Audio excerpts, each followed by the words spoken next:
I love the words of Joseph Edison, I told you about earlier, the poet and dramatist. He said,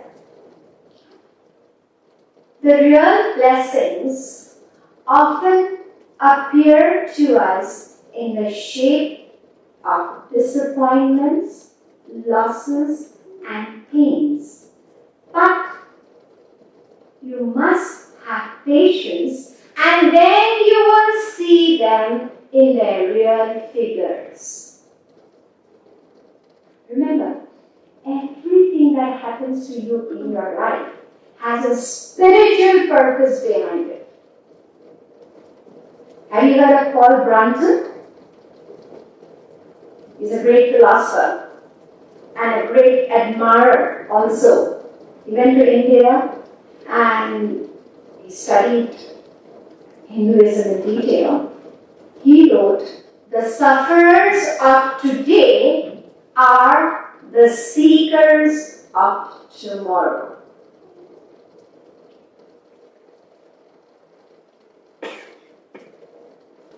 God brings us into hot waters not to burn us, but to cleanse us.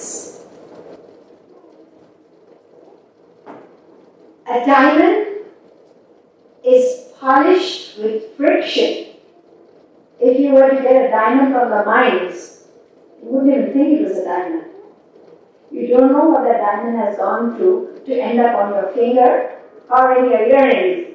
So much of friction. So a diamond is polished with friction, and so is a mind which tries. We are like jewels shaped by the chisel and hammer of adversities. I love the beautiful words of the Divine Mother. She said, just listen carefully, she said, "Be thankful for the ordeals, for they are the shortest way to the divine." We have one example, one unique example of a lady, the mother of the Pandavas, Kunti. Heard of her? When Lord Krishna asked her to ask him for a boon, she asked for something that you wouldn't even dare to do so in your dreams. Nipada Santuna Shashvat Tatra Tatra Jagadguru. Bhagavad Puran, first chapter, first canto, 8th chapter, 25th verse and 26th verse. Very beautiful. Janmaishwarya Shri Vedhamana Madak Kumar. She asked Lord Krishna to deprive her of all material opulences. I want you to take these things away. Would you say that? I want adversity, I want suffering. Would anybody dare to ask for such a thing from the Lord? Never. She asked for it. What happened? Was she depressed? Has something gone wrong with her mind? No. The reason she asked for this was, she knew that whenever we have something extra on the material platform, it may be wealth, it may be status, it may be beauty, it may be anything, and you think you are better than another, it leads to pride. And wherever there is pride, we are deprived of divine grace. It is when we have humility. So whatever brings humility in our life, adversities bring humility many times. So that humility brings us divine grace. And she also felt that without these things there would be attachment. So wherever there was detachment and humility, she was sure to find Lord Krishna right next to her, which always happened. Even in the material world.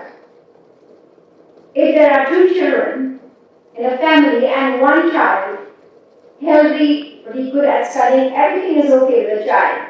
And the other child is weak, not good at studies, whatever it may be. So the parents are more concerned about the child that is going through a rough patch, isn't it? They'd like to be with that child. Same thing applies to that Supreme Being. And Kunti knew this fact, and that's why she wanted a shortcut to have Lord Krishna always with her and close to her. She followed the truth that you will never understand that God is all you need till God is all you have. Till we have other things that we expect security, support from, then that faith is pretty weak. We know we have this, we have that. So Kunti wanted only Lord Krishna. There is a very beautiful story of a blacksmith. You know what a blacksmith is? An ironmonger who deals in iron, molds them and makes them into various objects. So this ironmonger had very great faith in God, but his life was full of hardships. And people asked him the question, the popular question, why do good people suffer? This is a very common question I get asked. If people have faith, if people are devoted, then their life should be free of trials and tribulations. It's not so. They would probably have more. I can tell you that much. Anyway, this blacksmith was always asked this question. You have so much faith in God, then why does He put you through all this suffering? And the blacksmith replied. He said, do you know in my grave, the iron is always heated and then it is molded into whatever object he desires to. So he said, there are bits of iron that cannot be molded at all. So what an ironmonger does, a blacksmith does, he just deals them as scrap and throws them into a corner. They have no use to him at all. So he said, I want to be molded by the Lord. I don't want to be like scrap and be thrown into the corner. So I want to be molded. As it is said that problems help to build character. You know that? Problems produce patience, and patience produces character. Henry Beecher, another writer, said that God sometimes uses troubles. He uses troubles to fashion us for better things.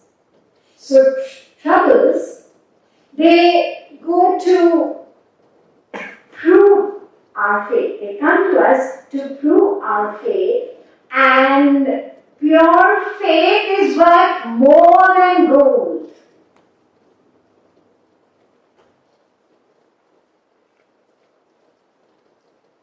When people go through the storms of life, those who are bitter, they ask the question, why me? Why did this happen to me? So bitter people ask the question, why me? And better people ask the question, what is the lesson I have to learn from this?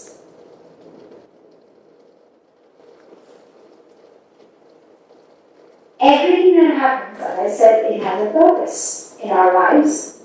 And if we develop an attitude of gratitude,